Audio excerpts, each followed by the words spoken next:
YouTubers and subscribers, RosesRed17 here, and this is Fairy Tail 100 Year Quest Volume 4, Chapters 28 to 36, and here we go! Let's start with Chapter 28, with Juvia unconscious after the event of the Wood Dragon, and mentioning the White Mage, as Wendy remembers Caramel mentioned that name before. Lucy was wondering why Juvia mentioned the White Mage, and Ursa suspected something happened to the guild. Grace suggests getting more answers after she wakes up, and you see that worried expression towards his woman. But the White Mage is not the only problem. They still have to think about Aldrin, which Natsu reminds everyone that they're on top of the dragon. And Lucy puts her head together to find that there are 5 village on the dragon, 1 on each hand and 3 on his back, and he's so big that according to Lucy it doesn't make any sense. So she suggests that setting a trap for Aldrin but without harming the villagers. So Ursa suggests about gathering more information along with Natsu, Lucy, and Happy, while Gray and Wendy stay with Juvia. Once the 3 are out, they notice Aldrin resting his head as they're giving out some ideas of how and why the villagers build a town on top of the dragon. But then a strange old woman comes along saying that it was Aldrin's wish. She gave him a small tour of the town, showing accessories, theme parks, and other locations, and then takes them into a church, where they get an unsuspected surprise. The old woman turns out to be Mira Jane, as she and the entire guild, including Jala, are under the White Witch's control, and with everyone under her spell, the White Mage is in charge. So if anyone disobey her, they will be punished. Seriously, look at this! Mira's getting beat up by her own siblings, just because she didn't get all the members in Natsu's group. Natsu was about to stop them until Gajul steps in. Lucy's in tears, Ursa is wondering why Jalal is there, and in the next panel, Juvia wakes up and gives Gray and Wendy another warning and needs to save everybody. The White Mage stands with all the guilds in front of Natsu, Lucy, and Ursa and willing to take control of the 3 by draining their magic powers, but then Wendy comes along and cancel out her spell. Nice one, Wendy. Then Gray comes along and builds a wall, but then the White Mage uses Loxus to destroy it. Realizing that they can't go up against someone that powerful, they retreat. The White Mage plans to white out the Wood Dragon god Aldrin, and what I mean by white out, I mean steal his magical powers. Back at Natsu's group, Juvia told them that everyone's magic has been removed, but she also mentioned that the White Mage had 2 different personalities, which is Toka, the girl who has a crush on Natsu. Seeing Lucy's expression here, it makes me feel the same way. Girl, I know what you're thinking. So Juvia explains that the White Mage plans to white out the 5 dragon gods and learns more about the magic power she possesses and willing to kill any wizard who are too powerful. She doesn't kill the people in the guild because she plans on using them for her own evil deeds and destroying those orbs that sustain Aldrin's power. But at the same time, Juvia seems to be repeating what the White Mage is saying in front of Natsu and the others about her plans, and then Juvia gained back her senses. Okay, this got me confused at first. Why would the White Mage explain her plans to the others? But then it was Toka who was the one sharing the information. The team was shocked that the White Mage wanted to use their friends for her evil deeds, and Lucy suggests saving each guild member from the witch by knocking them out. Yeah, this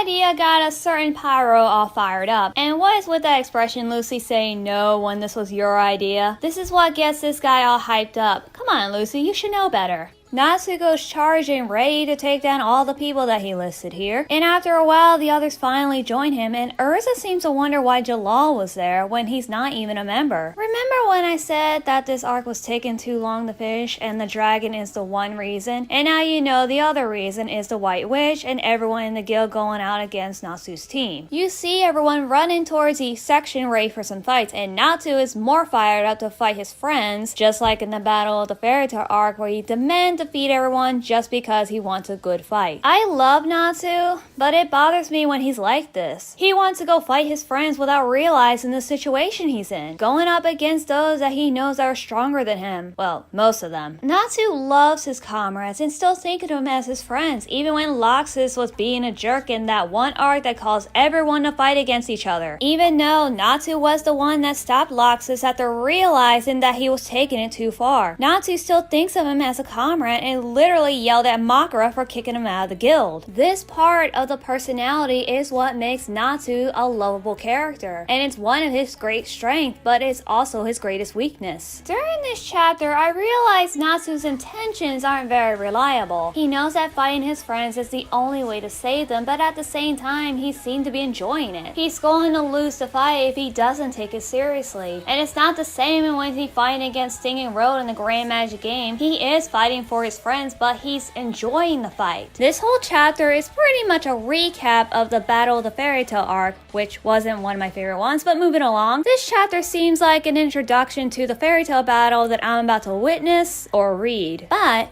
there is a twist. The pairing are against each other are interestingly unfair. First, there is Gray versus the Thunder Tribe minus Loxus. I know Gray is strong and everything, but it's 3 against 1. It would be 3 against 2, that way Gray would have a better fighting chance, but it discovered earlier that Juvia can't use her magic because of the White Witch's spell, so Gray is on his own. Next is Lucy and her spirits against the Stress siblings. This is what I mean by interestingly unfair, because there are interesting fight plans out there with Gray versus the Thunder Tribe and Lucy with her spirits against Mira Jane and her siblings. But it's unfair because in one fight, it's 3 against 1, and the other one is an equal 3 on 3, but the magical power levels are strongly unbalanced. Lucy has improved herself throughout the series and gotten much stronger, but having her go up against Mira Jane, the She-Devil, an S-Class wizard, isn't looking too pretty. Oh, and there's Natsu versus Gajeel, but this fight doesn't seem to interest me. But I like seeing Natsu knocking out everyone else, even Romeo. But the fight between the two Dragon Slayers still doesn't interest me because I wasn't too thrilled about their fight before, even though it looked pretty epic. But here, it's the same thing. But it's with Gajeel's Iron Shadow Dragon versus Natsu's Lightning Dragon. And I will admit, this panel looks pretty awesome and sweet. Oh, there's also Happy and Panther Lily, but Happy wins because of the lightning that Natsu's given off, and Happy hits him over the head with a fish. But now let's go on to one of the interesting fights, which is Lucy and her spirits against the Striss siblings. Mira Jane uses her takeover magic, and Virgo, being her weird self, gets herself bitch slapped by Mira. When Lucy was about to be attacked, Leo stepped up going up against Elfman, and then Lizana comes in and attacks Lucy. But then the Celestial Mage has a stylish, classy trick up her sleeve. See, I told you she's gotten powerful. But the strange thing is, when I saw this transformation, I didn't get excited. I was surprised, but not excited. In fact, I was actually mad when I saw this, and I don't remember why. I thought back at the time when I read this chapter and getting upset about this transformation, and I shouldn't because Lucy really improved herself, and I should be impressed by her, but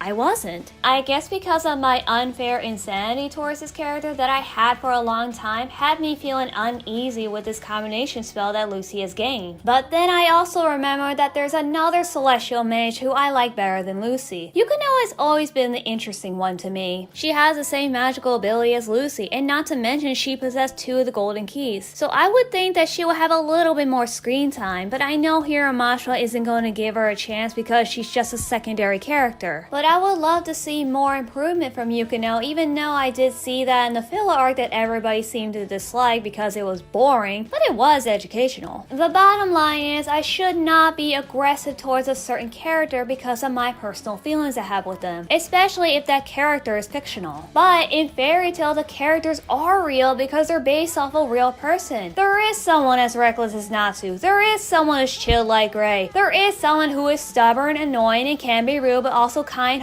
to others like Lucy. You're probably thinking I'm crazy for thinking like that, and I also tell myself that Lucy is just a fictional character and I should not take it personally. So after 2 weeks and when chapter 32 came out, I thought I wasn't going to like this chapter because with the Stardress power-up, it'd be pathetic to have Mira Jane taking out someone weaker than her. But no, Mira Jane is still standing after Lucy casting the spell Lying Maiden. Looks pretty sweet, by the way, and there is something I thought I never officially witnessed in this series. It's a short moment, but I get a Lucy versus Lizana battle. I have read a lot of Fairy Tail fan fiction about the 2 girls fighting over a certain guy, but here there's an official fight between Lucy and Lizana, but they're fighting for different reasons. Lizana is being controlled by the White Mage, and the 2 are forced to fight. Lucy managed to knock her out, but still has to deal with her siblings, which is understandable because Mira Jane is a freaking badass. And I'm kinda confused how Elfman survived that. Even Leo is surprised by the results, and Virgo Virgo is, well, hanging around.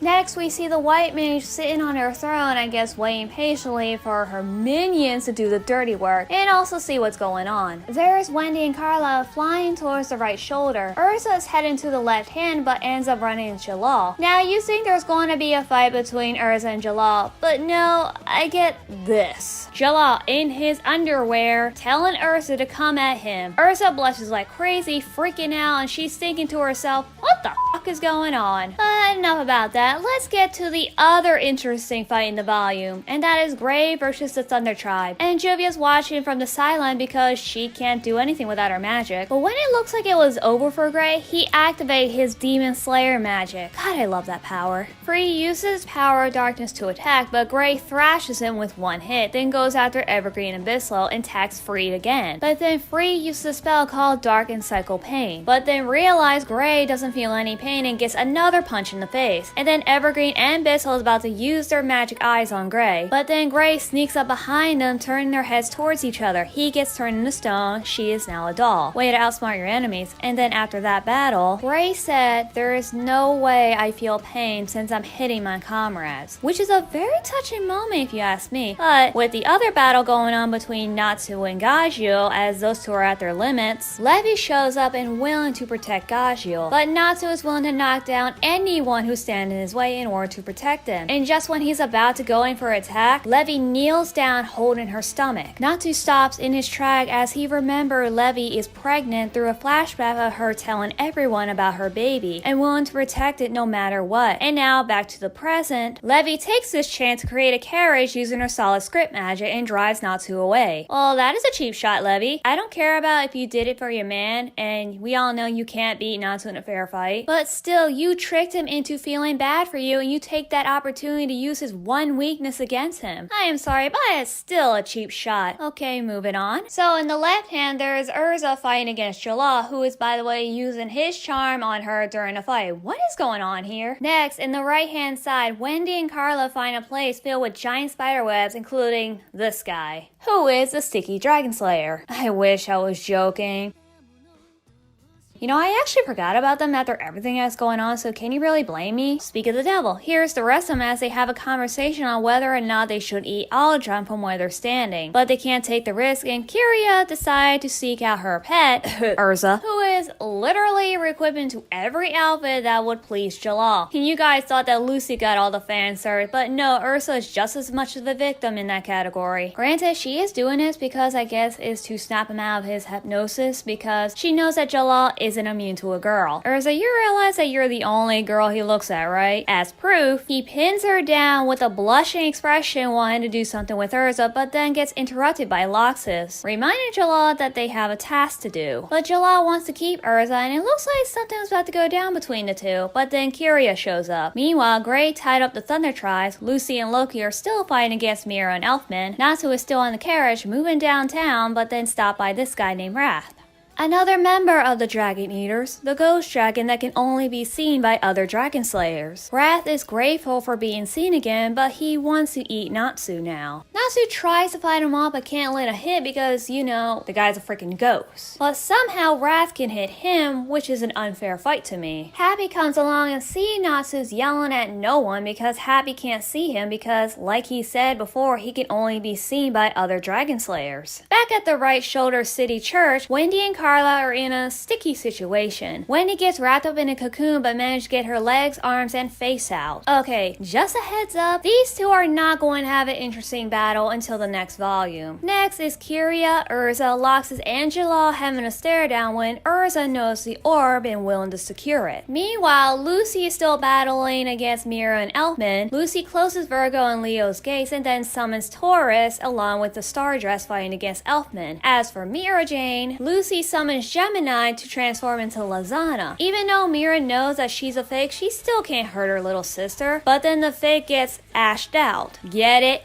ashed out because the Skull Dragon shows up, the one who turns everyone into ashes. I sometimes crack myself up, but after seeing that scene, it pretty much pissed off the She-Devil. The last chapter of the volume, we get Mira Jane versus the Skull Dragon, and it seems like a good fight, but Mira has no match for the Skull Dragon. While that is going on, Lizana wakes up and transforms into a snake, wrapping herself around Lucy. Lizana stares into Lucy's eyes, willing to have the White Mage take control. And at the Left City Church, there is a battle going on with Loxus and Kyria, while Jalal has Urza tied up and stealing her away. Okay. Now there is Natsu and Wrath having a little comedy with these two panels, and Happy is still freaking out as to why Natsu is talking to a ghost. They have a conversation how a ghost can be hungry, but it's not hunger he eats to gain power. But Natsu tells Wrath to go rest in peace, but he said he can't because he wants to find the man who took his life. But until then, he needs to get stronger. So he attacks Natsu and manages to steal his soul at the end of the chapter and at the end of this volume. Okay, there is something I've been wanting to say. No matter how many times I see Natsu's fake out death, the results at the end always fascinate me. Whether it's a magical tear from the one he loves, or the cursed book that sustained his life being rewritten by the same person, or having his subconscious mind visiting his past life and struggling with the two seeds growing inside him. Igneo had to make him choose to be a dragon or a demon, but Natsu chose to be a human, and unlike most people, I agree with him. He was born a human, died as a human, and now living as a human. Hiro Mashima really knows how to put these emotional scenes for the main characters, and the next chapter I will talk about in the next video is my most favorite chapter so far in the Fairy Tail series. And so I will see you all then. Thank you so much for watching this video, and don't forget to subscribe and leave a comment down below. RoseRed17 out.